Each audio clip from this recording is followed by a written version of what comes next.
नमस्कार, सत Sri Akal, Jai Hind. Welcome to insightful knowledge. मैं हूं कमांडर संदीप धवन। आज हम बात करेंगे एक बहुत ही ज्वलंत टॉपिक पे। एक ऐसा टॉपिक जिसकी बहुत ज्यादा बातचीत चल रही है, और वो है भारत का 6th जनरेशन एयरक्राफ्ट का प्रोग्राम, किसी प्रोग्राम को ज्वाइन करना या सोलो जाना। तो क्या क्या ऑप्शंस हैं भारत के पास इस समय, क्या होने वाला है, इसके ऊपर एक नजर डालते हैं। तो 6th जनरेशन जो फाइटर जेट है, ये इसको एक्चुअली फाइटर जेट आप नहीं कहेंगे, बल्कि एक कॉम्बैट सिस्टम कहेंगे। और ये जो है, ये एक रीराइट करने वाला है एक जो फ्यूचर जो एरियल वॉरफेयर है उसको। ये एक बहुत ही डायमेंशनल, मल्टी डायमेंशनल चेंज होने वाला है पूरी एरियल सिस्टम में। आपने ऑलरेडी देखा किस तरह से चीप ड्रोन्स ने पूरे जो युद्ध की जो गतिविधि होती है उसको चेंज कर दिया है, और पूरा सिनेरियो चेंज कर दिया है। उसी तरह से 6th जनरेशन फाइटर जेट जो है, ये भी कुछ ऐसा ही करने वाला है। अब भारत के लिए एक ये रिक्वायरमेंट नहीं है, बल्कि एक स्ट्रेटेजिक डायलेमा बन गया है, क्योंकि हम इस समय 5th जनरेशन के ऊपर काम कर रहे हैं जो कि एम का है। लेकिन वो भी कुछ काफी दूर है, उसके इंजन की बातचीत नहीं हो पा रही है। नए जो इंजन है उसका जो मार्क 2 बनेगा, जो वो इंजन जो है अभी तक उसके ऊपर तैयारी नहीं शुरू हुई है। वो कब बन के आएगा, फिर उसके बाद शुरू होएगा, क्योंकि फुल्ली जो 5th जनरेशन एयरक्राफ्ट जो है तभी बन पाएगा। तो इसका मतलब जो है, गाड़ी जो है अभी धीमी चल रही है। 10 से 12 साल के बाद ही हमारे पास एम का जो है स्क्वाड्रन्स में होगा, और वो केवल एक 5th जनरेशन होगा। और यहाँ बातचीत चल रही है 6th जनरेशन की, क्योंकि बहुत से देश उसमें यूएसए है जो कि एनगैड की तैयारी कर रहा है, या F-47 कह लीजिए। उसमें जो ब्रिटेन, इटली और जापान जो है, वो ग्लोबल कॉम्बैट एयर प्रोग्राम जी कैप के बारे में बातचीत कर रहे हैं। फिर फ्यूचर कॉम्बैट एयरक्राफ्ट सिस्टम एफकैस जो है, वो फ्रांस, जर्मनी और स्पेन बनाने चले थे, लेकिन उसमें कुछ मनमुटाव हो गया, तो स्पेन निकल गया है उसमें से। तो ये इस तरह के प्रोग्राम चल रहे हैं। फिर कुछ कुछ दिनों में हर समय जो है चीन भी जो है अपने प्रोग्राम दिखाता रहता है उनको। फिर 6th जनरेशन फाइटर जेट के वीडियो डालता रहता है, वगैरह वगैरह। तो ये एक बहुत बड़ा डायलेमा हो गया है, एक रिक्वायरमेंट से भी ऊपर चला गया है मामला। क्योंकि अगर आपके नेबर जो हैं 5th और 6th जनरेशन की बातें कर रहे हैं, तो आप चुप नहीं रह सकते हैं। इसका मतलब ये हो गया है कि अब रिक्वायरमेंट ये है कि 5th जनरेशन और 6th जनरेशन जो प्रोग्राम्स हैं, ये साथ साथ चले। लेकिन अब बात आती है कि इसमें हम किसके साथ जाएं। तो एक गौर करेंगे हम लोग कि क्या क्या प्रोग्राम्स हैं, कहाँ कहाँ हम जा सकते हैं, और उसमें आत्मनिर्भर भारत का क्या। तो सबसे पहले हम लोग बात कर लेते हैं ग्लोबल कॉम्पैक्ट एयर प्रोग्राम, जो कि यूके, जापान और इटली के बीच में है। उसमें यूके से क्या है, उसमें बीएई सिस्टम्स हैं, रोल्स रॉयस पार्ट ले रहे हैं, लियोनार्डो यूके के हैं, एमबीडीए यूके है, फिर इटली के लियोनार्डो है, और जापान की मित्सुबिशी हैवी इंडस्ट्रीज उसमें इन्वॉल्व है। अच्छा, इसमें पहले इस एयरक्राफ्ट को कहा जा रहा था टेम्पेस्ट, क्योंकि ये यूके का प्रोग्राम था। उसको उन्होंने मर्ज किया है जापान के एफएक्स प्रोग्राम को, और इस तरह से एक बड़ा एक कॉन्ग्लोमरेट बन गया है। ये एक बहुत बड़ा एक हिस्सा बन गया। प्रोग्राम ये है कि वो तैयार करना चाहते हैं इस फाइटर जेट को, ये इस सिस्टम ऑफ सिस्टम्स को 2035 तक, और साथ ही इसका पैरेलली डेवलप करेंगे मैन्ड अनमैन्ड टीमिंग का जो ड्रोन होएगा, अनमैन्ड ड्रोन, उसको भी। तो इसके फीचर्स क्या हैं? जी कैप के फीचर्स ये हैं कि एक तो इंजन जो है इसका बहुत ही शक्तिशाली इंजन होगा, और रोल्स रॉयस इसको डेवलप करने वाली है। अच्छा, रोल्स रॉयस का एक बता दूं आपको कि इनको पहले भी इंजन डेवलप करने का एक्सपीरियंस है, क्योंकि जो 5th जनरेशन F-35 का एक पैरेलल इंजन तैयार किया गया था, F-135, वो भी उसमें रोल्स रॉयस ने पार्ट लिया था, तो उनको काफी एक्सपीरियंस है। अब 6th जनरेशन का जो इंजन होगा, ये बहुत ज्यादा पावरफुल होगा। एक पहले प्रोग्राम में आपको मैंने पहले बताया था कि क्योंकि पावर रिक्वायरमेंट्स बहुत ज्यादा होगी, क्योंकि इसमें DUW वेपन्स होंगे, और वो जो है कंप्लीटली पावर पे चलते हैं। फिर इसमें integrated sensing battle management system होएगा, और ये जो है, ये नेटवर्क होगा सेंसर्स का, बिल्कुल कंबाइन करके इसमें रेडार्स होंगे और दूसरे डेटा आएंगे। और इसके जो मेन जो इसको डेवलप कर रहा है, वो लियोनार्डो शूके है, और उनको बहुत ज्यादा एक्सपीरियंस है इस फील्ड में। और ये कंप्लीट एक कमांड सेंटर की तरह होगा, क्योंकि ये इंटीग्रेशन हो जाएगा पूरे सेंसर्स और बैटलफील्ड मैनेजमेंट का। फिर इंफॉर्मेशन एडवांटेज के ऊपर बहुत ज्यादा ध्यान दिया जाएगा, और ऑगमेंटेशन ऑफ रियलिटी। ये बहुत बड़े-बड़े शब्द हैं, क्योंकि ये बहुत ज़्यादा एकदम से मैं कह रहा हूँ कि क्योंकि कमांड सेंटर बन जाएगा, एकदम पूरा सॉफ्टवेयर के ऊपर बेस्ड होएगा, आर्टिफिशियल इंटेलिजेंस के ऊपर बेस्ड होएगा। तो पायलट के पास इंटीग्रेटेड पिक्चर आएगी बहुत सारे डायरेक्शन से, बहुत सारे सेंसर से, जो कि उसकी सिचुएशनल अवेयरनेस को बढ़ा देगा। और वही जो है बैटलफील्ड में काम आएगी, क्योंकि उसको पता होना चाहिए कि कौन सा टारगेट सही टारगेट है, कौन सा फिक्टिशियस टारगेट, क्योंकि ये एयरक्राफ्ट जो है एक बहुत ही ज्यादा इलेक्ट्रॉनिक वॉरफेयर एनवायरनमेंट में फ्लाई कर रहा होगा और फाइट कर रहा होगा। फिर ये कोऑपरेटिव कॉम्बैट मिशन पे होगा। इसका जो लॉयल विंगमैन अनमैन्ड एयरक्राफ्ट होएगा, वो इसके साथ कोऑपरेट करेगा, और बहुत सारे इसके टास्क जो है वो ले लेगा, तो इसके ऊपर लोड कम आ जाएगा। और इनफैक्ट वो मिसाइल्स कैरी करेगा, वो रेडार्स को जाके जैमिंग करेगा, और हो सकता है वो अपने को सेक्रीफाइस कर दे टू सेव दी जो मदरशिप है, जो सिस्टम ऑफ सिस्टम्स है, उसको बचाने के लिए। अब आ जाता है सेकंड ऑप्शन, जो है एफकैस, फ्यूचर कॉम्बैट एयर सिस्टम। इसमें जो फ्रांस है वो इन्वॉल्व है, और फ्रांस में इसको एससीएएफ कहा जाता है, जो कि फ्रेंच में एक उसका ट्रांसलेशन समझ लीजिए, कह लीजिए है। तो फ्रांस की तरफ से जो है वो डसॉल्ट एविएशन, जिसको हम राफेल को जानते हैं, उनका है, वो है इसमें इन्वॉल्व। और जर्मनी की तरफ से एयरबस, और स्पेन की तरफ से इंत्रा सिस्टम्स है, लेकिन अब कहा जा रहा है कि स्पेन बाहर निकल गया है, तो वो क्लैरिटी बाद में कभी आएगी। अब एफकैस जो है ये बहुत ज्यादा टाइम लगाने वाला है, क्योंकि 2040 तक ही जो है ये कह रहे हैं कि ऑनलाइन आ पाएगा। इसका मतलब ये लगभग 5 साल जो है जी कैप से पीछे रहेगा, जो इनका एक कंपटीशन कह लीजिए, या जो हमारे पास भी एक ऑप्शन है वो कह लीजिए। फिर से ये बता दूं कि ये भी सिस्टम ऑफ सिस्टम्स है, और इसके जो पिलर्स क्या हैं, स्तंभ क्या हैं, मेन इसकी उपलब्धियां क्या हैं इस जहाज की। एक तो ये नेक्स्ट जनरेशन फाइटर है, डसॉल्ट इसको लीड कर रहा है। ये मैन्ड अनमैन्ड टीमिंग करेगा, ये रिप्लेस करेगा रफाइल को और यूरो फाइटर्स को, जो कि इस समय ये सारे कंट्रीज जो है वहां पे प्रचलित है। रिमोट कैरियर इसका एक और पिलर है, जो कि अनमैन्ड ड्रोन्स के साथ ये अलग अलग साइज के ये कह रहे हैं कि होंगे, जिसमें ये इलेक्ट्रॉनिक वॉरफेयर करेंगे। ये डिकॉय मतलब कि ये किसी भी एयरक्राफ्ट का सिग्नल अपनी तरफ से प्रस्तुत कर देंगे, और दुश्मन देश जो सोचेगा कि ये वो एयरक्राफ्ट है, और उसके ऊपर अटैक कर देंगे, इंस्टेड ऑफ जो मेन एयरक्राफ्ट है उसके ऊपर अटैक करने के। और साथ ही ये अटैक भी करेंगे। तो ये बहुत बड़ी इसमें एक पिक्चर आ जाती है, और ये सिंक्रोनाइजेशन के साथ करेंगे इस फाइटर के साथ। फिर कॉम्बैट क्लाउड, ये इसका एफकैस का एक बैकबोन है, एक बहुत बड़ा एक क्रिटिकल कंपोनेंट है, और उसको एयरबस लीड कर रहा है। ये एक डिसेंट्रलाइज्ड कोलैबोरेटिव नेटवर्क होगा, और ये सारे प्लेटफॉर्म्स को उसमें फाइटर्स, ड्रोन्स, एवैक्स, सैटेलाइट्स, यहाँ तक कि नेवल शिप्स और ग्राउंड जो सिस्टम्स हैं उनके साथ कोलैबोरेट करेगा, और रियल टाइम पिक्चर आएगी, जिससे ऑप्टिमाइजेशन और डिसीजन मेकिंग में बहुत ज्यादा महत्व मिलेगा इसको।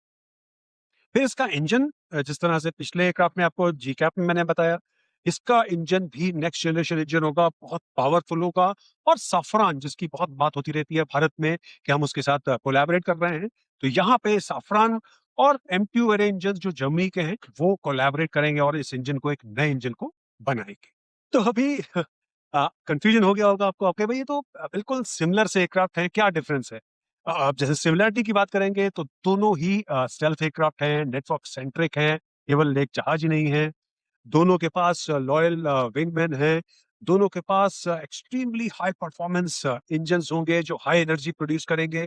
और दोनों ही इंटीग्रेटेड एडवांस सेंसर स्वीट्स होंगे, और जो एक कंबाइंड बैटल पिक्चर प्रस्तुत कर पाएंगे। लेकिन डिफरेंसेस क्या है? फिर कहां से आप डिसीजन मेकिंग कैसे करेंगे? आप डिसीजन मेकिंग करेंगे डिफरेंसेस के ऊपर। तो डिफरेंसेस जो है इसमें आ जाते हैं टाइम की, जो मैंने पहले आपको बात की कि जी कैप जो है वो 2035 में आ जाएगा, जबकि एफ कैस जो है वो 2040 में आएगा। तो टाइम डिफरेंस है, आपको देखना है कि भाई आपको जल्दी चाहिए कि वो टाइमलाइन आपको सूट करती है। पार्टनर्स अलग हैं, बिल्कुल अलग हैं इसमें पार्टनर्स। यूके, इटली और जापान है अगर जी कैप में। तो एफ कैस में फ्रांस, जर्मनी और स्पेन।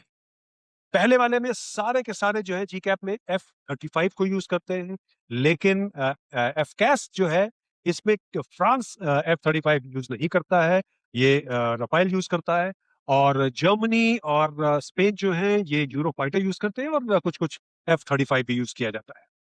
और फिलोसफिकल डिफरेंसेस भी हैं, क्योंकि अ, आप कह लीजिए कि पॉलिटिकल इसमें वो भी देखी जाती है, आपकी पार्टनरशिप कैसी है और पॉलिटिकल विल कैसी है, वो एक इसमें काफी ज्यादा डिफरेंस आ जाता है। अच्छा, जी कैप जो है ये थोड़ा सा मोर ज्यादा कुछ पायलट सेंट्रिक लगता है।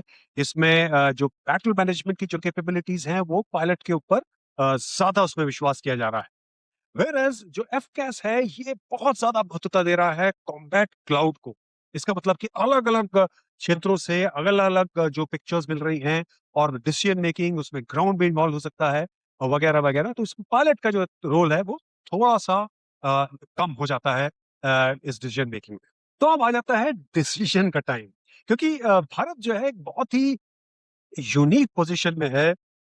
नॉर्थ में आपके चीन है जो तिब्बत ऑक्यूपाई करके आपकी सीमा पे आया हुआ है। एक न्यूक्लियर पावर है, उसके फिफ्थ जनरेशन एयरक्राफ्ट हैं, चाहे जिस भी क्वालिटी का रहे हो। सिक्स जनरेशन वो बना रहा है और डिस्प्ले कर रहा है खुलेआम। और और कुछ एडवांस टेक्निक्स हैं, टेक्नोलॉजीज हैं, चाहे उसे खुद डेवलप की हैं चाहे चोरी की हैं वेस्टर्न कंट्रीज से, वो आपके सामने। आपके वेस्ट में जो है पाकिस्तान है, जो कि उसकी प्रवृत्ति आपको पता ही है, एक न्यूक्लियर पावर कंट्री है। और साथ ही ये फिफ्थ जनरेशन फाइटर जेट्स लेने की बहुत कोशिश कर रहा है। बहुत ज्यादा बातचीत होती रहती है कि वो चीन से जल्द ही लेने वाला है। फिर भारत जो है एक काफी ज्यादा अलग अलग तरह के फाइटर्स को यूज करता है। रशियंस हैं, फ्रेंच हैं, हमारे इंडिजिनस प्रोग्राम्स चल रहे हैं, और इन सब को कंबाइन करके और एक मॉडर्न वॉर को फाइट करना मुश्किल हो जाता है, क्योंकि उनका इंटीग्रेशन बहुत ज्यादा मुश्किल हो जाता है। तो अब तरीका क्या है? क्या तो हम सोलो जाए, जो हम एमका की राह पे चल रहे हैं, कि भाई हम सब कुछ खुद डेवलप करेंगे। हम एमका डेवलप करेंगे, उसके बाद एमका का एक डेरिवेटिव डेवलप करेंगे जो कि सिक्स जनरेशन हो। लेकिन हमने देखा है कि उसमें बहुत ज्यादा डिलेज रहे हैं, क्योंकि एमका को ही देख लीजिए, बहुत ज्यादा टाइम लग रहा है। और तो क्या हम उस डिले को लेने के लिए तैयार हैं? ये एक बहुत बड़ा हमारे लिए रुकावट होगी, या कह लीजिए कि एक बहुत बड़ी समस्या हो। दूसरा है कि आप ज्वाइन कर जाइए, एक पार्टनरशिप को ज्वाइन कर जाइए, चाहे वो जी कैप हो चाहे वो एफ कैस हो। जी कैप में आप देख लीजिए तो अगर वहां पे यूके है, जापान है और इटली है। यूके के साथ आपके संबंध जो हैं वो ऐसे ही रहे हैं। फिर यूके जो है टाइम टाइम पे अलग परिस्थितियों को लोग लेके आपके ऊपर सैंक्शंस लगाता रहा है, और उसमें हमने सी किंग, सी हैरियर जैसे समस्याओं को झेला है। अ, जापान के साथ हमारे रिलेशनशिप काफी अच्छे हैं, इटली के साथ भी हमारे रिलेशनशिप ठीक है। दूसरी जो जॉइंट बात आ जाती है वो है एफकैस की। तो एफकैस में फ्रांस है, उनके साथ बहुत बढ़िया हमारे रिलेशनशिप है, और आगे बहुत सारी चीजें हम उनके साथ करने जा रहे हैं। सैफरान के साथ नया इंजन डेवलप करने जा रहे हैं, और उनके साथ हम बहुत ज्यादा परचेजिंग कर रहे हैं उनके मिलिट्री इक्विपमेंट की। फिर जर्मनी है, जिसके साथ हमारे संबंध कोल्ड और हॉट रहे हैं। और वो जो है वो वेस्ट अपने कुछ सैंक्शंस के बारे में बहुत बात करता है, और अलग अलग चीजें करता है, जिससे हमारा उनके साथ मेल जो है बहुत ज्यादा नहीं बैठता है।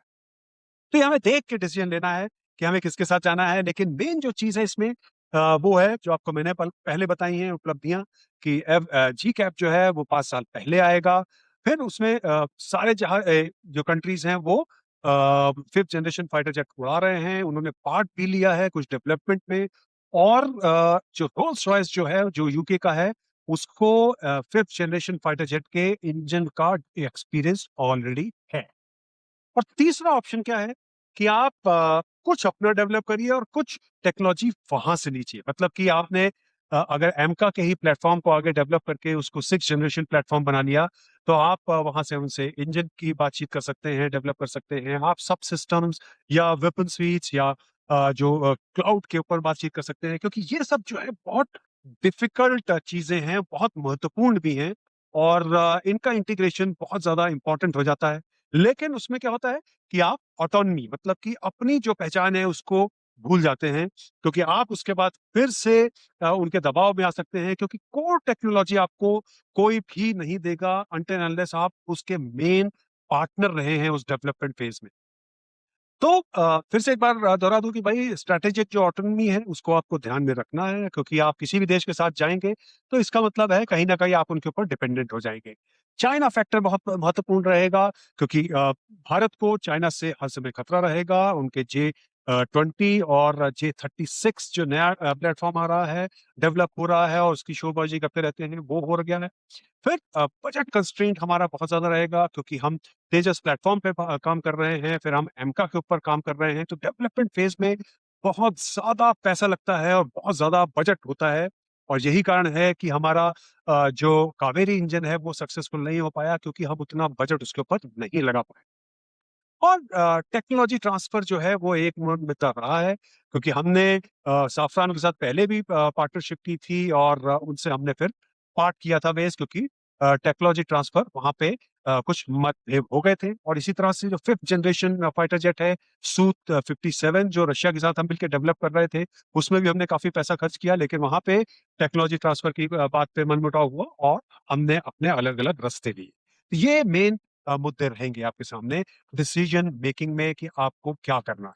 क्योंकि मैं जो हूं वो यही चाहूंगा कि भारत जो है एमका प्रोग्राम के ऊपर चलता रहे और एमका से ही आगे एक नया 6th जनरेशन प्लेटफॉर्म बनाए, और जो सब सिस्टम्स हैं उसके साथ विदेशों से कॉन्ट्रैक्ट करे और उनको ले, और उसको लेके एक एमका फैमिली को आगे बढ़ाए। क्योंकि इससे जो है आपका जो एक नेटवर्क सेंट्रिक वॉरफेयर का जो एक प्रोग्राम होगा, एक क्लाउड सेंट्रिक वॉरफेयर का जो एक प्रोग्राम होगा, इसमें बहुत ज्यादा आपको सहूलियत मिलेगी।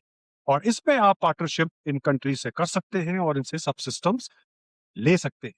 तो आप बताइए, आप अपने कमेंट्स में दीजिए कि आपको क्या लगता है, भारत को क्या करना चाहिए? क्या भारत को जी कैप के साथ जाना चाहिए, एफ कैस के साथ जाना चाहिए, अपनी कंप्लीट एक अपनी राह पकड़ लेनी चाहिए, या अपना एक प्लेटफॉर्म बना के जो मैंने कहा और उसमें जो सब सिस्टम्स हैं उसको एक बेहतर राह लेके, एक बढ़िया राह लेके उनको मिला के एक फ्यूजन करना चाहिए। So thank you so much for watching. नमस्कार, सत श्री अकाल, जय हिंद।